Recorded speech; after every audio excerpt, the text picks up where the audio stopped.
Boa tarde, meus amigos. Hoje é dia 17 de agosto de 2022. Mais uma vez aqui para compartilhar uma palavra, trazer uma reflexão e combater o ensino da igreja de mercado. É impressionante os comentários que as pessoas fazem nos meus vídeos e alguns comentários eles me chamam a atenção por conta da infantilidade na fé das pessoas. Como é que eu posso falar de uma forma que não ofenda essa pessoa lá do outro lado, essa que fez o comentário? Pessoas que justificam a sua fé pelas coisas que veem, pelos milagres, pelos prodígios, pelas maravilhas. E elas se baseiam que porque o lugar na qual ela frequenta acontecem essas coisas, elas se baseiam que Deus autentica a verdade daquele lugar, que Deus se agrada com as coisas que são feitas naquele lugar. Então essa infantilidade, essa falta de amadurecimento, falta de conhecimento da palavra de Deus é algo que, de certa forma, me deixa estarrecido e ao mesmo tempo triste, porque as pessoas elas não sabem avaliar, pesar aquilo que elas ouvem, aquilo que elas veem e principalmente aquilo que elas fazem. Eu vou pegar um trecho de um comentário em um dos meus vídeos para você entender o que eu estou falando. Veja só. A pessoa escreve assim num dos meus vídeos. Deixa eu falar uma coisa, Leandro. Aquilo que é de Deus permanece, e aquilo que não é de Deus ele tira com a própria mão. Muito me admira uma igreja crescer tanto e ser do diabo. Me perdoa, mas é uma questão de lógica.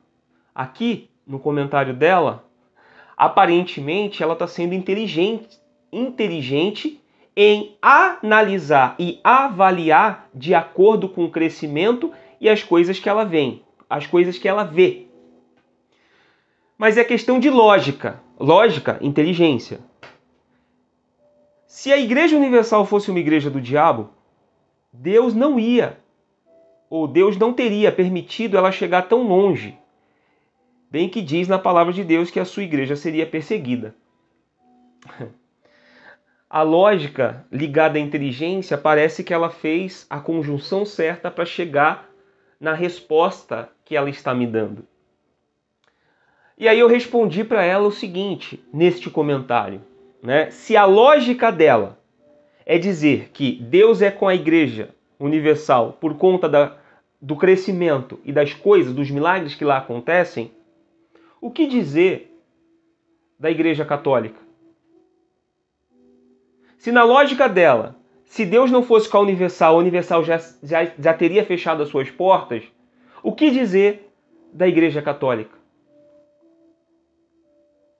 A pergunta que eu faço para ela e para você aí do outro lado. A Igreja Católica ela nunca fechou e ela nunca vai fechar. E ela nem precisa mais fechar. Porque tem nascido tantas igrejas, denominações com doutrinas tão destrutivas que não precisa mais. Às vezes, a doutrina católica é mais saudável do que a doutrina de algumas igrejas evangélicas.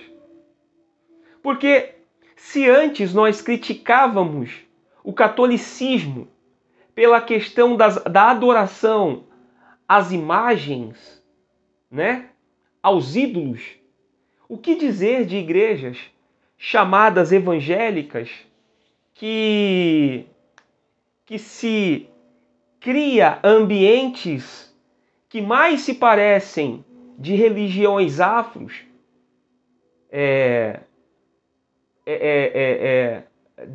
do espiritismo, da Umbanda, das religiões afros, do que propriamente com uma igreja cristã saudável. Então, avaliar ou fazer esse tipo de avaliação de acordo com as coisas que com o crescimento e com o que ela vê, então Deus autenticaria, ou Deus selaria que a Igreja Católica é dele, é uma igreja séria, que faz um trabalho sério. Porque ela vem de muito mais tempo do que as igrejas contemporâneas. Então não faz sentido avaliar de acordo com os milagres ou de acordo com o crescimento. E ainda trazendo para a questão dos milagres e de curas, tanto nas igrejas evangélicas quanto nas igrejas, no catolicismo, no espiritismo, existem curas. E nem por isso Deus autentica aquilo como uma verdade, como o reino, como a palavra dele. Mas existem os milagres lá. Por que essas coisas ocorrem ou acontecem? Sinceramente, eu não sei. Mas eu costumo ou eu procuro enxergar por uma outra ótica. Qual seria, se eu pudesse dizer, de um castigo de Deus, ou Deus castigando alguém? Qual seria o maior castigo que Deus poderia produzir ou fazer na vida de alguém? Vou citar aqui 3, só para a gente tentar exemplificar de uma forma bem simples e prática. Vamos lá, Deus está te castigando. Ele permitiu que o seu casamento acabasse. Sei lá, você ama o seu cônjuge e Deus permitiu que o seu casamento acabasse. É um castigo de Deus? Ou então você tinha uma vida próspera, tinha uma vida abençoada e Deus permitiu que coisas acontecessem para que você chegasse numa situação de extrema pobreza, a ponto de perder a sua casa e de não ter o que comer. Seria um castigo de Deus? Agora eu vou ser mais radical. Imagina Deus tirando a pessoa que você mais ama. E aqui eu vou ser bem radical mesmo. Não vou nem colocar no cônjuge, vou colocar no filho. Imagina Deus tirando o seu filho ou permitindo que seu filho morresse. Imagina uma criança de 5, 6 anos, você perdendo um filho de 5, 6 anos. Poderíamos colocar isso como um castigo pesado de Deus? É para se pensar. Mas, na minha percepção e na minha visão, existe algo que já é o juízo de Deus para aqueles rebeldes aqui da terra. E sabe qual é? É Deus entregar essas pessoas às suas próprias paixões, aos seus próprios desejos e cobiças. Ou seja, é Deus permitindo que essas pessoas tenham tudo que elas querem ter. Esse, para mim, seria o pior castigo. Seria já o juízo de Deus para aqueles rebeldes, para aqueles que não se sujeitaram ao senhorio do Filho dele, de Jesus, e que buscaram nessa vida ter as coisas que produzem a felicidade na grande maioria das pessoas, que é ter as coisas, que são bênçãos, que são bens materiais. Então, para mim, na minha concepção, na minha visão, o maior castigo, a maior punição que Deus poderia dar ao Leandro é permitir que o Leandro tivesse tudo que ele sempre quis ter. Morar no lugar que eu gostaria de morar, ter o emprego e o salário que eu gostaria de ter, viajar pelo mundo, ter os melhores carros, ter um avião, um helicóptero, um iate. Imagina eu pedindo para Deus, usando a minha fé, e Deus me permitindo ter todas essas coisas. Eu te pergunto, eu vou responder para você, aonde eu estaria se Deus tivesse me dado todas essas coisas? Eu estaria bem longe dele. Você pode ter certeza disso. Eu estaria bem longe de Deus. Aí você, se você for um pouquinho sincero, responde a você mesmo onde você estaria se Deus não concebesse a você tudo que você sempre quis, tudo que você sempre desejou e tudo que você quer. Imagina aonde você estaria. Então, para mim, olhar o comentário dessa pessoa, dessa moça, dizendo que se Deus não tivesse com ela, ela não cresceria, é autenticar a mentira e dizer, realmente Deus está naquele lugar. Mas agora, por essa lógica e por esta visão, imagine Deus entregando a essas pessoas as suas próprias paixões, desejos e cobiças de tudo aquilo que elas aprendem dentro dessas igrejas. Eu posso ir para o céu e posso ser bem-sucedido, ter empresas, casas, carros, viagens, tá? Que fique claro, nada disso é pecado. Mas esses lugares levam as pessoas a desejarem isso, a ter uma vida de qualidade, o que não é errado, mas isso não deve e nunca deveria ser papel de uma igreja saudável ensinar. Eu acho que, principalmente, o tipo de cristianismo que existe no nosso país, as pessoas elas são ensinadas a viverem experiências, ou seja, Deus só está naquele lugar se eu sentir alguma coisa, um arrepio, um calafrio, uma alegria. Ou seja, eu vou autenticar aquele lugar como Deus estando ali se eu sentir. Porque é isso que infelizmente, muitos pastores têm feito. Muitas pessoas têm feito. Levarem as pessoas a sentirem na pele sensações que autentique que aquele lugar é de Deus. E quando não, levam essas pessoas a, de uma certa forma, se relacionarem com Deus, de uma forma na qual ela pode surpreender a Deus com a sua fé materializada em uma oferta num envelope, num propósito ou numa campanha, e Deus vai dar aquilo que ela lhe pediu. Porque eles utilizam a palavra não para levarem as pessoas a terem um relacionamento com Deus, a se relacionarem e se colocarem como um canal de bênçãos e não ser a própria bênção. Hoje, nós não precisamos mais ter ou ser a bênção, mas fazemos com que o reino de Deus se expanda quando, através de nós, outras pessoas são alcançadas para o reino dele. Quando outras pessoas são levadas, primeiramente, ao arrependimento. Hoje, a maioria das igrejas não pregam sobre pecado.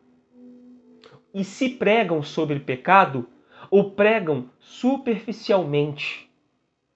As igrejas ensinam que as pessoas devem ganhar almas, que devem investir no reino, porque ganhando almas, logicamente, a arrecadação, o arrecadamento para aquela instituição, seja ela universal, seja ela mundial, renascer ou qualquer outro nome, vai trazer dinheiro, e as pessoas acham que porque financiam determinada obra para o ganho de almas, estão acrescentando alguma coisa ao reino de Deus.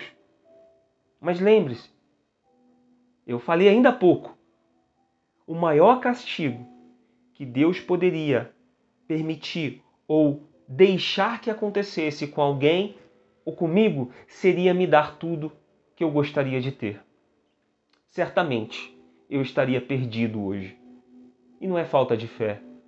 É porque tudo que a minha carne deseja é material, é prazer, é os vícios deste mundo, é todo o colorido que este mundo pode oferecer. Então existe uma luta constante contra a minha carne com o meu espírito. Então, o comentário que essa pessoa fez simplesmente mostra que ela é dominada, primeiro, por essa ideologia, por este ensino, e autentica este ensino como sendo algo da parte de Deus. Ela aparentemente está sendo inteligente, mas está sendo uma criança na fé, está sendo pequena na fé. Mas porque ela aprendeu que sempre que coisas boas acontecem, porque ela está vendo uma igreja crescendo, ela acha que Deus está naquele lugar. Então, para você que espera que um dia a instituição universal feche a porta, ela não vai fechar não. Não vai mesmo. Porque as portas dela estarem abertas já é parte do juízo de Deus para o rebelde, para o ímpio, para o ganancioso. Então Deus não vai fechar as portas da Universal, não. Deus não vai fechar as portas da Igreja Mundial, da Renascer, da Plenitude e de tantas outras aberrações que existem nesse Brasil afora. Deus não vai fechar essas portas, não. Nem ore para que Deus feche essas portas, porque Ele não vai fechar. Já não basta um monte de ideologias do mundo que acabaram entrando dentro das igrejas. Também já é juízo de Deus, mas essas igrejas estão aí para justamente no dia do juízo. Deus, quando passar lá, o relatório da sua vida, você vai ver lá, ó, poxa, mas eu fiz tudo isso. Eu expulsei demônios em teu nome. Eu curei. Eu libertei. E aí você lembra o que está escrito lá em Mateus? Apartai-vos de mim, porque eu jamais vos conheci. Você acha que essa palavra, apartai-vos de mim, que eu não vos conheço, Jesus vai falar para quem? Para quem está fora da igreja? Jesus vai falar para quem? Para quem nunca conheceu a Ele, a palavra dele? Não. Vai ser para as pessoas que estão nesses lugares. Para as pessoas que se deixam enganar. Elas não são enganadas. Elas se deixam enganar porque é proveitoso para elas estarem nesse lugar e estarem recebendo algum benefício. Ah, porque Deus me curou disso. Poxa, mas existem católicos que são curados e depois vai pagar sua promessa lá em Aparecida. Tem uma rampa lá, tem uma passarela, uma ponte, que as pessoas vão de joelho para agradecer o milagre da cura. Centros espíritas, centros de macumba, também tem cura. E as pessoas oferecem alguma oferenda a uma entidade para agradecer aquilo que ela recebeu. Então ela pode autenticar que também aquilo ali, de certa forma, é Deus. Mas Deus não autentica aquilo como uma verdade. Não existem caminhos que levem a Deus. Não existem igrejas que levem a Deus. Só existe um caminho. E esse caminho é Cristo. Jesus disse: eu sou o caminho, eu sou a verdade, eu sou a vida. Não existe outro. Então, não são todos os caminhos que levam a Deus. Somente um caminho leva a Deus, que é Jesus. Quando Jesus fala, aquele que quiser vir após mim, negue a si mesmo, tome a sua cruz e me segue, é literal, tem que seguir a Ele. Tem que seguir de fato. Tomar a cruz é renunciar às nossas vontades. É morrer para o mundo, para os desejos do mundo, para o colorido do mundo. Ainda que o seu desejo seja ter uma vida de qualidade. O que não é pecado, mas não deve ser o seu estilo de vida, a sua busca de vida, ter uma vida de qualidade em coisas, ou em casas, ou em viagens, ou num título. Não. ser bênção no reino de Deus é dividir o pouco que tem com aquele que não tem nada. Porque até você que tem pouco pode ser bênção para aquele que não tem nada. Mas nesses lugares te ensinam a ser gananciosos. E pior, te ensinam que Deus está nesse lugar por conta do crescimento e crescimento econômico, material, numérico de pessoas e porque romperam as fronteiras e estão em outros continentes e outros países. E você acredita que ela é de Deus porque ela avançou. Mas lembre-se, a Igreja Católica está em quase em todo o planeta. Em quase todo o mundo. E nem por isso Deus a tem como a sua igreja. Nós somos igreja e reunidos num templo, adoramos e glorificamos a Ele, adoramos a Ele. Mas as pessoas buscam o favor do benefício de Deus e não de tomar a cruz e negar a si mesmo. As pessoas querem os benefícios da fé naquilo que a fé dela pode proporcionar a ela. Vida de qualidade, coisas, viagens, carreira, casamento, vida bem-sucedida. Isso não é ser de Deus. Isso não é autenticar uma igreja. Você nem precisa de igreja para ser bem-sucedido. Basta você se qualificar, se capacitar, fazer cursos, faculdades, mestrados, doutorados. Você buscar uma profissão que vai te garantir um bom salário. Tecnologia, ciência. Mas você autenticar que uma igreja é de Deus porque ela cresce. Essa semana, para ser mais exato, no domingo, eu fui mais para a periferia e eu passei por uma avenida, mais ou menos aí 1,5 km de avenida, devia ter umas 5, 6 igrejas diferentes. Você percebe que essas igrejas, elas estão uma do lado da outra e elas não se comunicam e elas não agregam ao reino de Deus porque eles não se falam, porque muito provavelmente alguém de uma que não concordou com a fala do pastor se ofendeu e montou uma igreja, e aí depois sai esse aqui da igreja, abre outra igreja, e a igreja vai crescendo em contenda, em briga, e em dissensão, e vai nascendo igrejas, e eu, porque eu não concordei com o que o pastor fala, eu acabo montando uma igreja para ensinar aquilo que eu penso, aquilo que eu acho.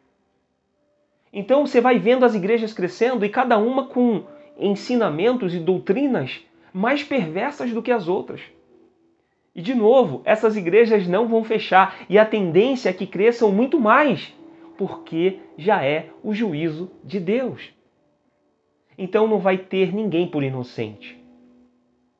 Então, minha cara, você que fez esse comentário no meu vídeo, quando você fala me perdoa, mas é uma questão de lógica, questão de inteligência, repense para ver se você realmente está sendo inteligente. De fato e de verdade, repense. Repense. E só para concluir o vídeo, vou ler novamente essa passagem lá de 2 Timóteo, no capítulo 4, no verso 1. O apóstolo Paulo escrevendo, exortando: na presença de Deus e de Cristo Jesus, que há de julgar os vivos e os mortos, por sua manifestação e por seu reino, eu o exorto solenemente, pregue a palavra e esteja preparado a tempo e fora de tempo. Repreenda, corrija, exorte com toda a paciência e doutrina. Para você que fala não julgue, quem está falando aqui é o apóstolo Paulo. Exorte, repreenda, corrija. Se a igreja está indo por um caminho errado, eu não posso me calar. Se eu sou salvo, eu tenho que amar o meu irmão que está se perdendo, que está perecendo por conta desses lugares que usurpam a glória de Deus. Então, não dá para se calar diante de tanta atrocidade, de tanta maldade, de tanta ganância desses líderes. Corrija, exorte com toda a paciência e doutrina, pois virá o tempo em que não suportarão a sã doutrina. Ao contrário, sentindo coceira nos ouvidos, juntarão mestres para si mesmos, segundo os seus próprios desejos.